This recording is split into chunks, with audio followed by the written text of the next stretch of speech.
你报名表的啦？他多少了吧都？တတိအောင်ရအောင်你会讲故事吗？好来了 ，OK， 你会讲故事吗？报名表的哦，你有 false hope 里面背的答 false hope 背的就不表没。好啦，希望，希望所以မျှော်လင့်ချက်နော်အဲ့တော့ false hope ဆိုလို့ရှိရင်အတုပေါ့ကွာရွှေကြာဆိုတင်အဲ့တော့ဘဲဆိုတဲ့အဓိပ္ပာယ်ဆိုလို့ရှိရင်纸就ဘဲအဲ့ဆိုရင်我不会讲故事我只会给字ကဒါပဲ纸ကဘဲ only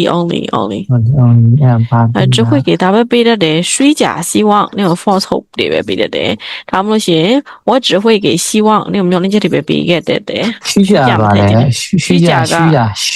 အေးရွှေကြာ